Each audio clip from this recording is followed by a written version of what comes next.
Yeah? Pretty cool. All right, let's make some crab cakes.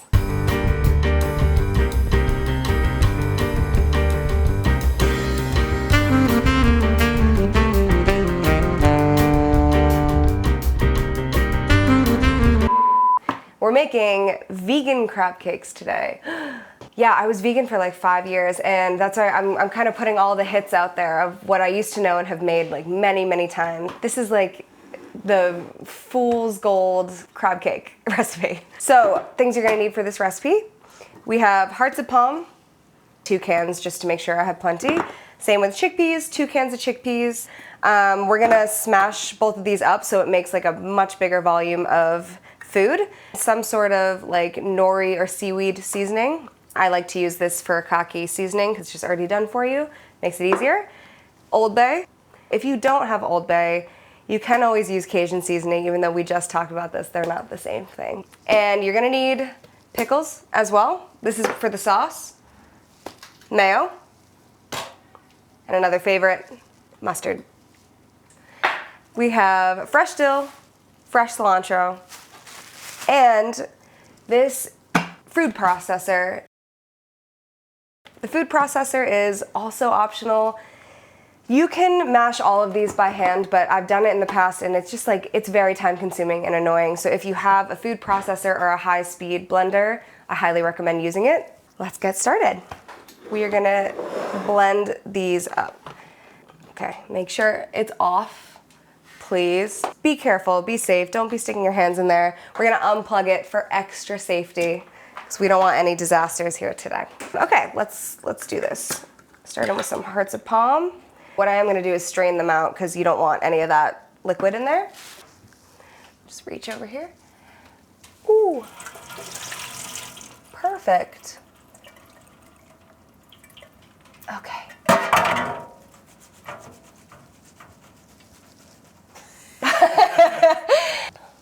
Let's put the hearts of palm in first. Oh yeah.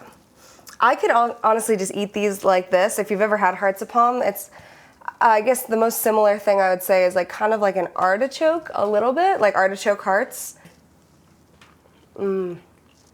So good. For the chickpeas, this one's a little different. You're gonna strain 1 can of chickpeas, and then I'm gonna show you what we're gonna do with the second one, a little bit different. And then for your second can, we're actually gonna save a little bit of the liquid that is in the can. It's called aquafaba. You either mix it up with a fork really fast or froth it up. It acts almost like an egg white. If you're plant-based or vegan, it's really good as like a binding agent where you would have used an egg. So we're just gonna reserve a little bit of that to the side. Just pour a little bit. You don't need a ton. Oh. Oh. Okay. Get those chickpeas back in there. All right, so you just got a little bowl like that. Kind of looks like egg whites a little bit. And we're gonna put that to the side. We don't need it right now. And then let's just drain the rest of these. And now let's pour the chickpeas in. Whee! Ooh. Mess. Everything's in. We're just gonna pulse it. I like to start with a pulse and then you can turn it on low if you want, but you want it to still be fairly coarse and chunky. Okay. It's not plugged in. I forgot. Because we were being so safe, we unplugged it. And that's exactly what was meant to happen. All right, starting over. Let's just start pulsing.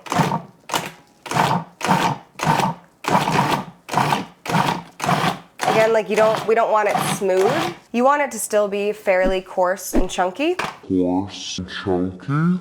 So that's why I'm just a little hesitant to put it on low because I want to control the texture here. See, just gonna move it around a little bit. Make sure. Whatever. All right, that's good. You really don't have to pulse it for that long. I want a lot of this texture still here because that's what also gives the mouthfeel texture and also just like the aesthetic look of it being crab meat, fairly coarse and chunky. So you want it to kind of be in these little like pieces like that.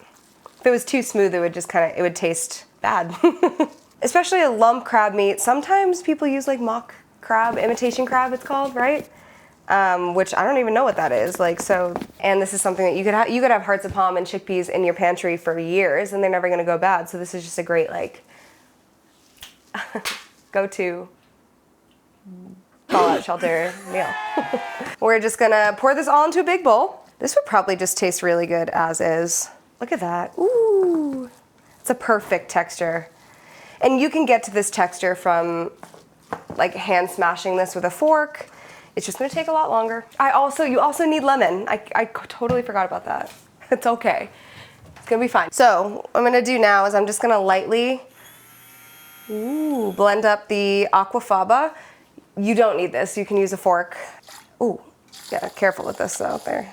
But when you use this, it's just really nice because it whips it up so quickly and it just froths it like that, like egg whites.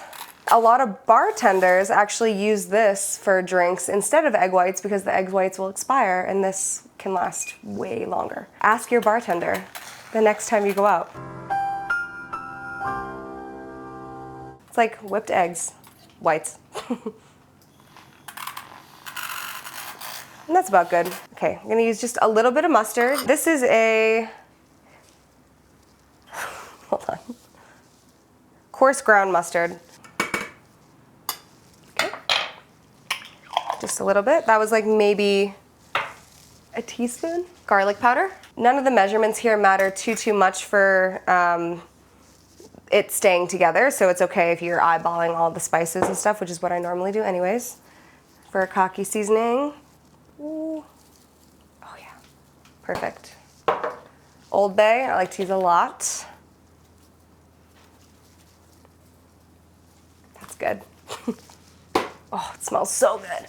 Panko breadcrumbs. This is an Italian seasoned panko. It does not have to be this. You can also use breadcrumbs. I personally like using panko breadcrumbs just because they're lighter and airier, so they absorb so much more liquid and it just keeps them really moist and juicy and amazing. So highly recommend. But again, they can be plain. They don't have to be pre-seasoned. So we're just putting in a little bit. Don't need too much. I'd say it's about a 1/4 cup of panko. Yeah.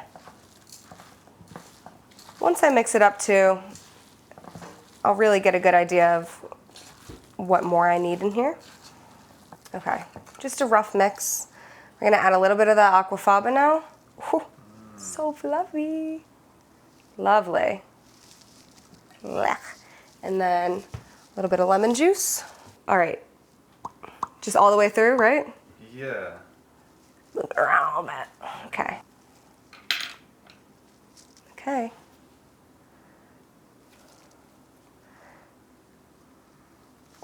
Guys. Ooh, no way! Oh my God, that's awesome. We don't need the whole lemon, so I'm getting carried away. That was so cool. Wow. That was incredible. That just made my day. Wow. Wow. Wow. Cool.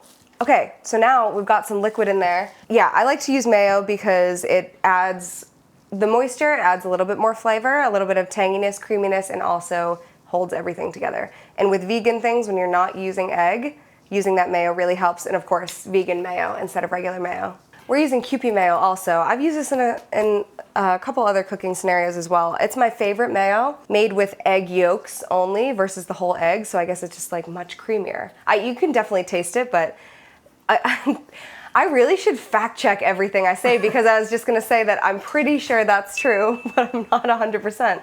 What's the difference between Kewpie mayo and regular mayo?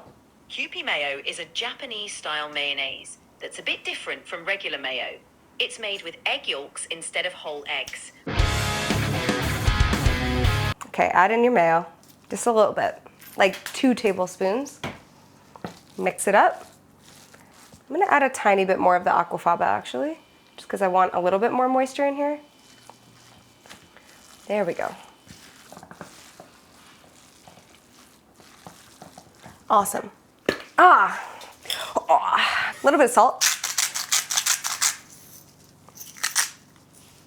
And then I'm just gonna do a little bit of fresh parsley, and then these are ready to be formed and then put on the stovetop.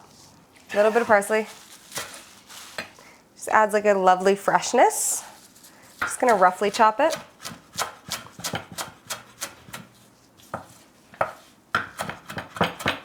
Okay. Add that in. Ooh. Also just add some nice color. Can you hear that well? Gushy, ushy crab cakes.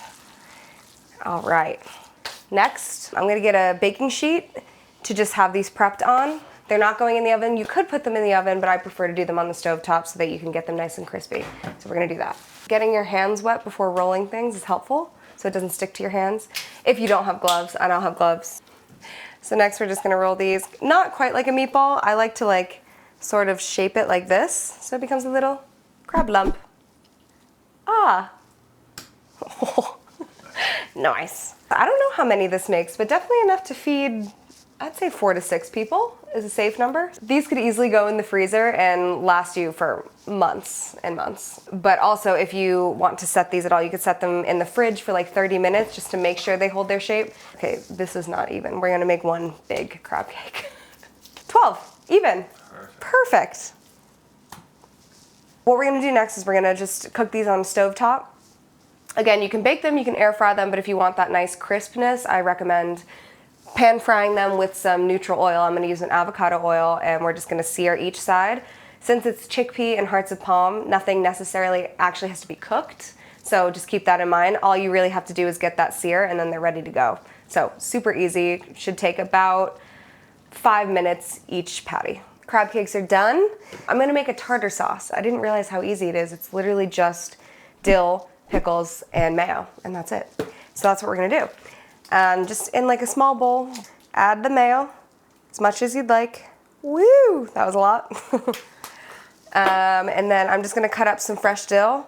I'm adding some chives to mine, a little bit of lemon, and pickles, and that's it. You can use dried dill for this, but personally, the fresh taste of fresh dill, which makes sense, just tastes so much better. Pop that in there. Some chives. Just a little bit. And then some pickles. Doesn't matter what kind of pickles. I've got Grillo's pickles today. I like to make my tartar sauce have a lot of texture, so I'm using a fair amount of pickles. And you're just gonna dice these up nice and small.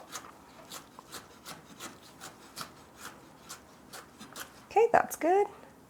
I'm gonna add that in. A little bit of lemon juice, just a little bit of salt. And then a tiny bit of that brine, just to add a little bit more moisture, and then just mix it up. And it tastes so, so good. So good. Okay, we're gonna plate. So these are the finished crab cakes. These are 3 of 12, so many. And as you can see, just getting that sear on top. You can also add more oil if you want it to brown on all sides, but I kind of like the look of just that classic like browned on either side crab cake look. You could put this in front of me at a restaurant and I would believe you that it was crab. It really looks, I mean, what do you guys think? I think it looks like real crab. Crazy. I'm just gonna put a little bit of that tartar sauce on top of each.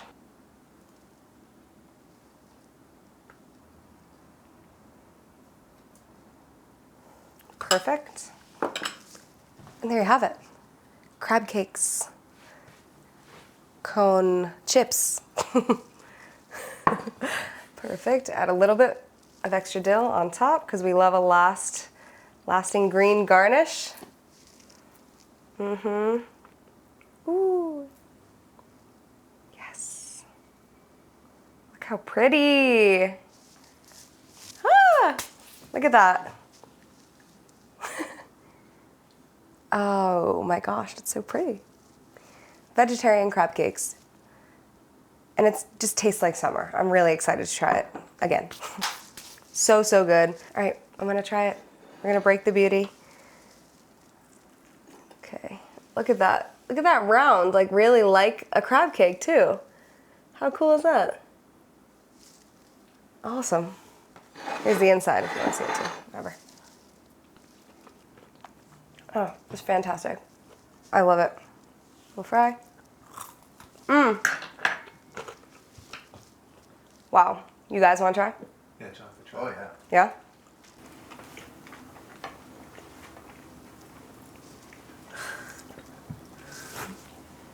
I would eat that. Right?